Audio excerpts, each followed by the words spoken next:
Hello everybody, welcome to Quoth Plays Civilization 5. This is going to be a new series. We're going to call it 10 Moves to Glory. And essentially what that's going to mean is I'm going to essentially catalog my new civilization that I'm going to be starting now. And I'm going to essentially document every 10 turn sequence for the duration of my civilization towards either world domination and glory or horrible failure where I end up sucking the dicks of every single person in the universe other than my own country. So we'll see how it goes.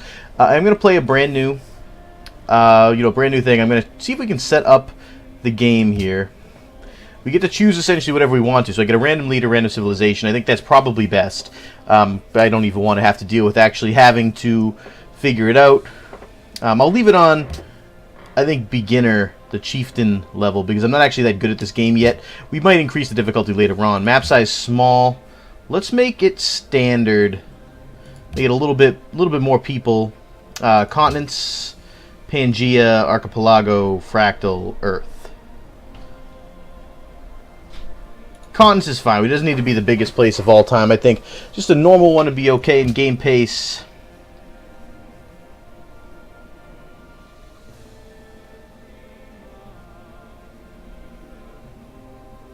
Standard seems ideal for this. So let's start it up and see what we get. Who knows what leader we'll get? It doesn't really matter to me. Blessings be upon you, Kamehameha the Great, chosen by the heavens to unite your scattered peoples. Oh, mighty king, you were the first to bring the big island of Hawaii under one solitary rule in 1791 AD. This was followed with the merging of all the remaining islands under your standards in 1810.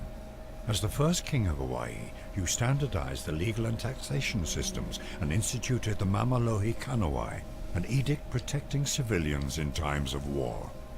You ensured the continued unification and sovereignty of the islands by your strong laws and deeds. Okay, that's enough of that. I'm going to begin the journey. Okay, so apparently we're going to be Kamehameha, or I'm not sure if I'm pronouncing that right. All I can think of when I think of Kamehameha is Dragon Ball Z. This is a good place to found a Thanks for the information, buddy. Thanks for the information, buddy. Okay, so I've played it enough that I don't need to listen to every single tutorial piece. I'm just not super great at this game yet. So basically, I think you can embark right away as part of the Hawaiian culture here. I don't really know that much about it. All I could think of, as I was saying before, with Kamehameha is Goku, which is actually very appropriate because I used to be a very big Dragon Ball Z fan when I was younger, and I do kind of appreciate that. Now, as far as where to settle, I think there's a couple places that we could essentially move to that would be feasible settlement sites. I think this is actually a good site because we get a nice little piece of water here. It's easily defendable between two areas here, and there should be a good amount of grassland as well out here to farm. You know, let's found it right here where we're sitting. And then our Maori warriors, I don't know if there's anything specifically different about the Maori warriors. It looks like, other than the fact that we can embark, I see no reason to at the moment. Let's just explore at this point. So we'll move it exactly 2 spots. And we get to choose production for Honolulu. Let's see what we could pick. We could pick either another warrior. Information that may be of use. Okay, I need to get through every single one of these tutorials and just be quiet. So it's telling me to make a monument. That'll, allow me to get additional culture.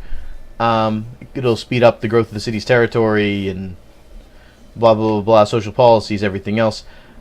I don't know that that's actually the best plan. I think we do need a worker. But you know what? We get a citizen after 8 turns. Let's build the monument, I guess. And we'll start some research as well. Excuse me. As you can see here, each one of these little gemstones / symbols means that one of my varying advisors is telling me that this is the best route to take. If we pick animal husbandry, we're going to be able to, better able to utilize, wild animals that are, pasteurized animals or whatever that happen to be nearby. Pottery, I'm not really sure what that does, but I think it just increases certain things. But most importantly, things like animal husbandry and mining will allow us to get better resources. So I'm going to pick animal husbandry first. I think it's a pretty solid first choice. Excuse me. And now that the turn is done, essentially this is going to be turn 1. Hooray. We can actually just hit next turn, and it should cycle everything else in this, this area here that we have been at this point unable to see. I mean, it looks like, from what I can see here, it's all clouds. We can zoom out a little bit, not too much. We can zoom in. It really doesn't matter, to be completely honest with you. I'll zoom in a little bit just so we have a better view and visual here of my little Hawaiian fellows down here. But we are down to turn 2, so now as you can see, a unit needs orders. It's going to be our warriors here. These guys, it looks like, are similar to the Pathfinders of the Native American tribes, where regardless of terrain, they could still move their 2 spaces. So I'm going to move 2 here. Hold secrets that may advance our civilization. Okay. And it looks like we have some ancient ruins in the distance as well as a city-state right here.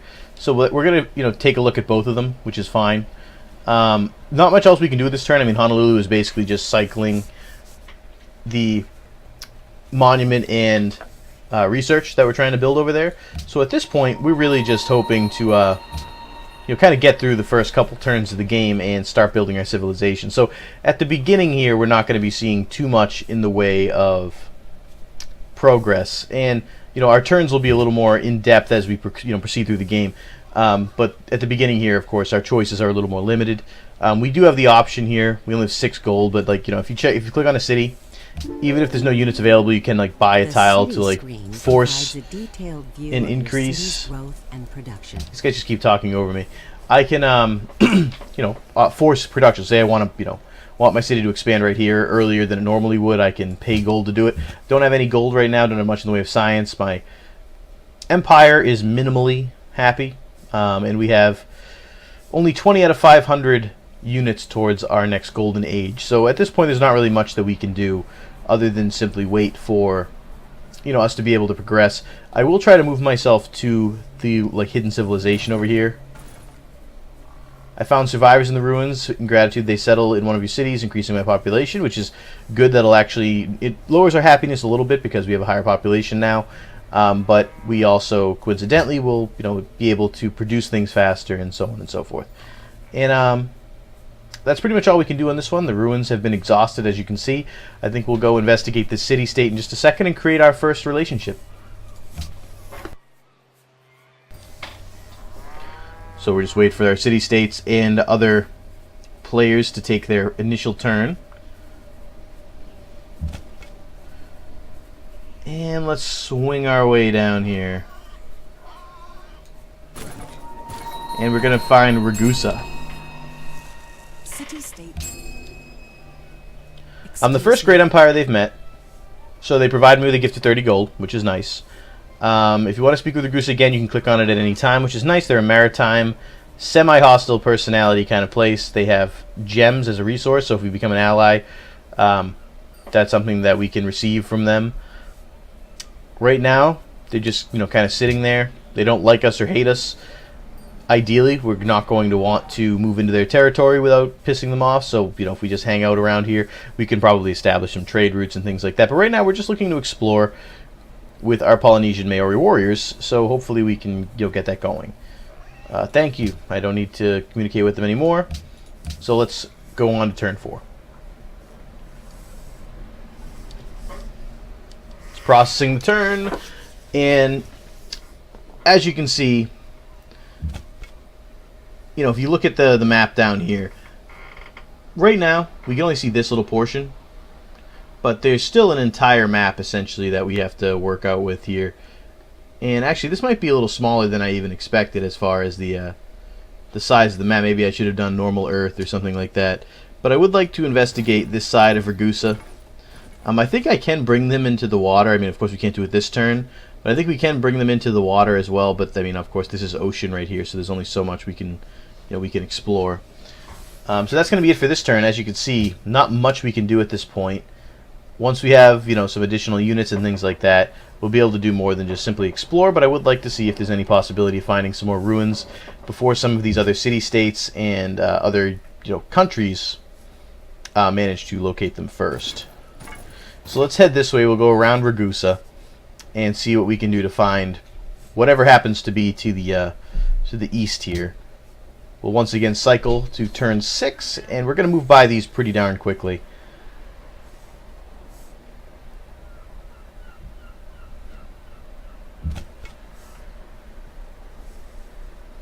And once we have a few more units, what we'll end up doing is I'll put them on just like an auto patrol where their entire job will just be to patrol around the map, but I won't have to manually select where they're going at this point. But I just kind of want to get a kind of a gauge for the territory right now, and I want to keep them sort of within distance of Honolulu since we don't have any way to defend it other than the city's defenses themselves. And if we do get attacked by a rove of wandering bandits, which is pretty much the only thing that can threaten us at this point since we're at like 3700 BC, we want to make sure that we can defend ourselves as well. So we'll scroll on to turn 7.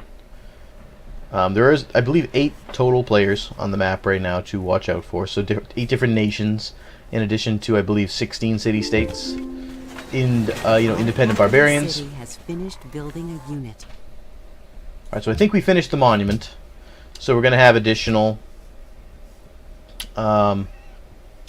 culture as a result of that, which is good. That'll help us, progress and proceed quicker here.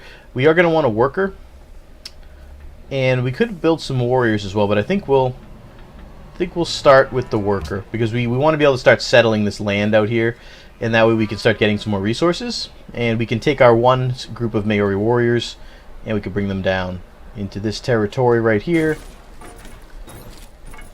Because I just want to see what's going on down here and see if there's any other nations we can trade with and so on and so forth.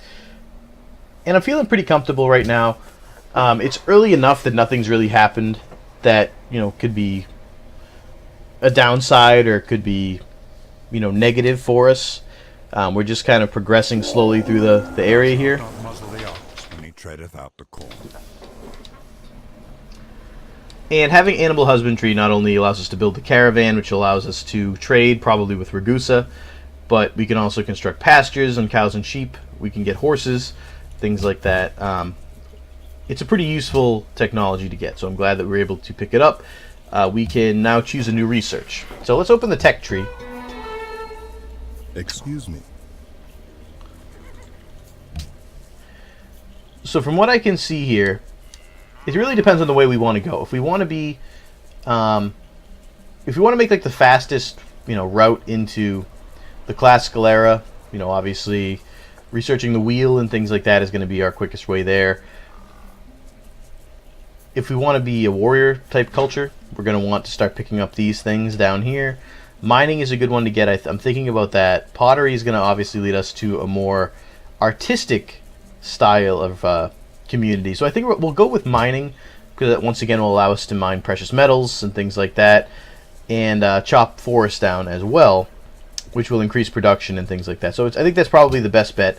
So we'll research mining, and then once again we can explore a little bit more. And actually, now that we're in the forest, it looks like we're slowing down as far as our progression, in terms of where we can move. But that's fine. I'm not too upset about it.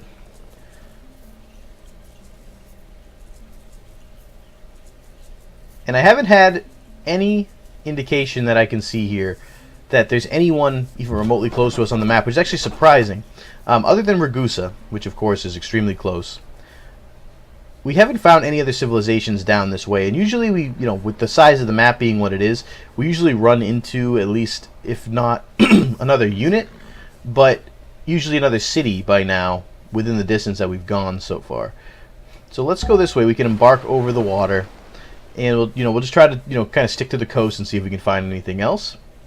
Now that we have, I believe, the 15 culture that we had before, we can adopt our first policy. So let's think about this a little bit too. So if we adopt a culture of tradition, it increases border expansion, as you can see. From what I can see here, you get 50% food growth, free aqueduct in your first 4 cities. This is if you, of course, adopt the entire branch. It's best for small empires. So that doesn't seem like necessarily the best thing for us. Liberty, want rapid expansion. Honor is army, military, piety, faith. You can't pick ideology at this point or any of these. I think honor is probably the way we want to go. I see ourselves as a very militaristic Hawaiian people. We're conquerors that, come from a very small island, but we want the entirety of the world under our domination. So I think honor is probably our best bet. We could be like the new Sparta is what I meant to say. I'm not really sure why I can't speak right now. And so we'll adopt a new policy. Now, where the heck is the barbarian encampment? I don't see it. right there, which we passed before and did not see at all. So apparently that just spawned like 10 seconds ago. So we're going to end up having to go back with our warriors to go take on the barbarian encampment, which is perfectly fine. I'm not super upset about that fact. But it seems kind of funny that we just walked by that area, and now, only now that, you know, we're on the other side of Ragusa, does that appear. Okay, so let's move on to the next turn here. Hopefully the barbarians don't march on my city. And we're at turn 10. So this is going to be the last turn of this episode. Let's make it count. There's nothing that we can do on it yet because I already set this guy to move here, unfortunately. So what can we do now? Not much. You know, we have barbarians on our outer reaches here. Luckily, I don't think any barbarians we run into right now can actually take on the encampment that we have in Honolulu. I think that just the ability to barrage them and everything else is going to overcome any initial incursion. So I'm not too worried about it right now. But that being said, that's going to be our initial 10-turn episode. Hope you guys enjoyed it. And if you guys like what you see, make sure to hit the like button. Make sure to hit subscribe. More videos like this will be coming out in the future. And as we build our civilization into glory, make sure to keep watching. So I will catch y'all next time. See you later.